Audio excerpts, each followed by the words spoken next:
And then looking forward to next week's game, or this week's game, I should say, against England. Steve Borthwick and Kevin Sinfield and Nick Evans are the new coaches for England. How hard is it for you as a coach now to look at England and try and dissect how they're going to play, or are you purely sort of focused on what you're going to deliver on the day? Because with new coaches involved and new ideas, even though Steve Borthwick is, perhaps got some Eddie Jones inside him, how do you prepare your team to face the kind of unknown, really?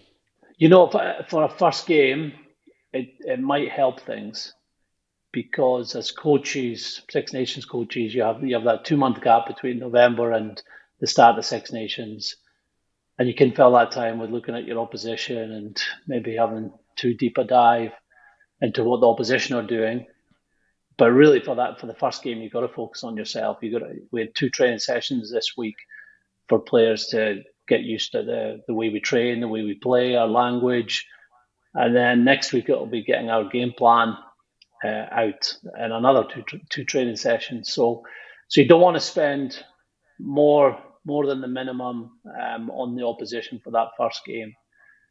Now, in terms of how England will play, it is there's no last game to refer to because the head coach has changed, the defence coach has changed, and the attack coach has changed too. We believe it'll be very similar to how Leicester go about their business and how they played. So we have watched their games, but who knows? It might be the Saracens' influence mix means that they mix up their game plan. We just have to adapt to what's in front of us and get our game out, the one that we want to play, the one that we believe will lead us to a victory if we do get out over the 80 minutes.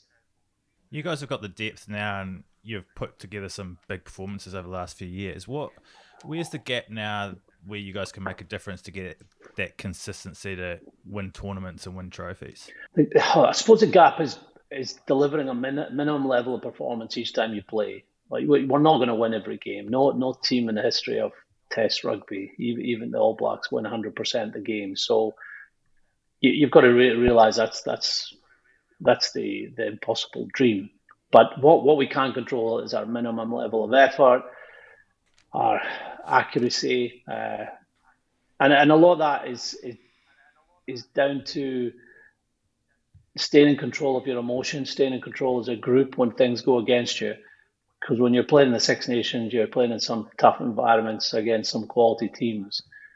So you might not be having your best game as a team, or the opposition will start really well or come into the game. As long as you're delivering what you know you're capable of delivering, you're working hard, you're together, and you're tough to beat. That's all I expect from the team.